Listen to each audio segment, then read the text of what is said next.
Suite de notre travail en histoire sur la Seconde Guerre mondiale, la collaboration. Qui a soutenu Hitler en France? Alors tout d'abord le général Pétain. Vous vous souvenez que la Seconde Guerre mondiale commence par les victoires de l'Allemagne nazie. Les territoires envahis par l'armée allemande sont soumis à sa domination. En France, c'est une catastrophe. La France est envahie sans que l'armée française ne puisse s'y opposer. Des millions de Français doivent fuir devant l'avancée des Allemands. C'est l'exode. Les Français sont choqués et désespérés.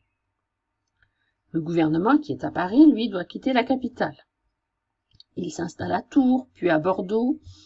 Et là, dans la désorganisation de la France, on décide de donner le pouvoir à Pétain, un vieux chef militaire de 83 ans, ancien héros de la bataille de Verdun pendant la Première Guerre mondiale.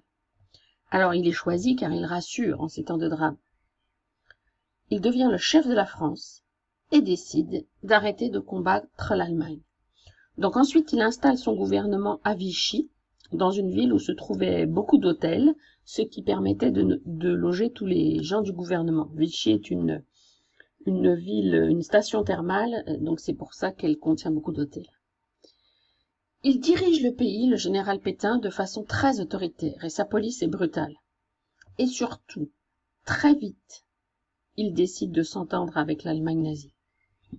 Pétain va accepter de collaborer avec les Allemands pour pourchasser les familles juives françaises et celles qui ont cherché refuge en France quand les nazis sont arrivés au pouvoir dans leur pays.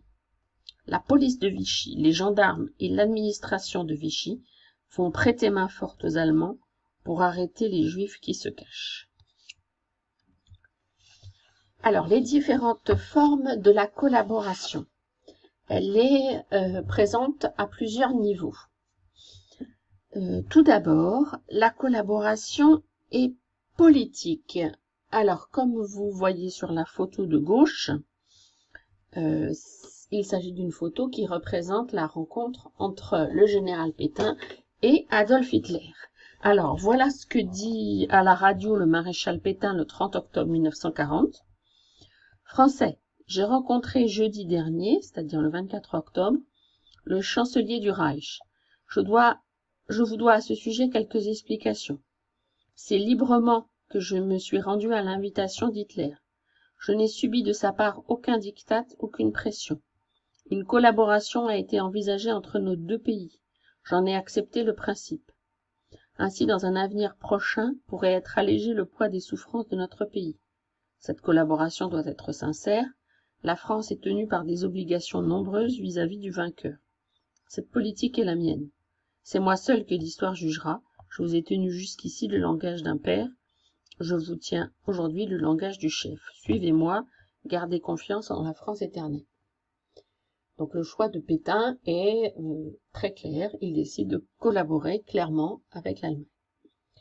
Alors la collaboration est également économique et va se mettre en place pendant l'occupation allemande le STO, le service de travail obligatoire. C'est-à-dire que les Français vont être sollicités pour aller travailler en Allemagne. Donc vous voyez là une affiche, c'est de la pure communication, de la publicité si on peut dire. La réalité est très différente. La collaboration va également être une collaboration contre les Juifs. Alors je vous lis l'article de loi du 3 octobre 1940 par le gouvernement de Vichy. Article 2. L'accès et l'exercice des fonctions publiques sont interdits aux Juifs, chefs de l'État, membres du gouvernement, préfets et sous-préfets, fonctionnaires de tout grade attachés à tout service de police, membres des corps enseignants. Article 5.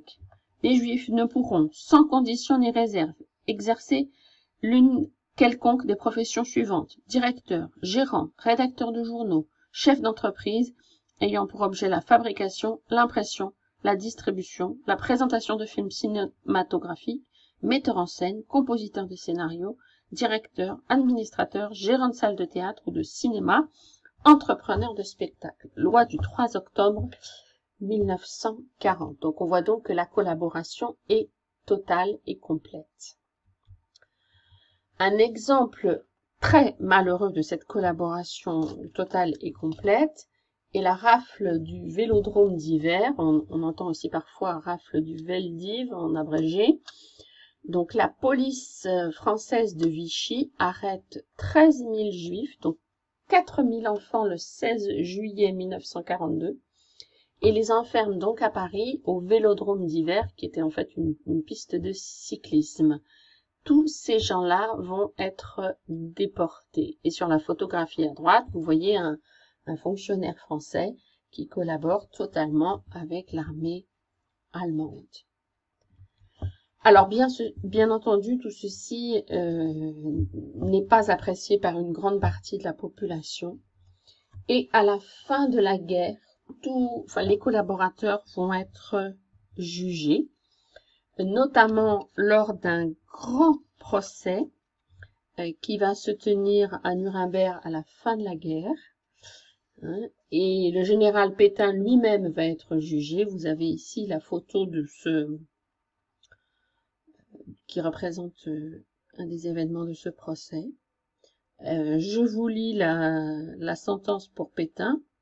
Par ces motifs, la Haute Cour de justice condamne Pétain à la peine de mort, à l'indignité nationale, à la confiscation de ses biens.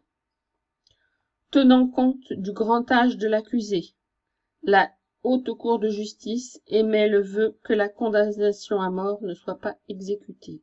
Séance du 14 août 1945 de la Haute Cour de la République. Voilà, donc les collaborateurs, pour un grand nombre, ont été jugés à la fin de la guerre.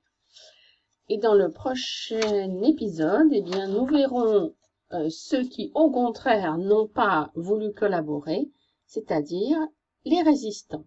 À bientôt.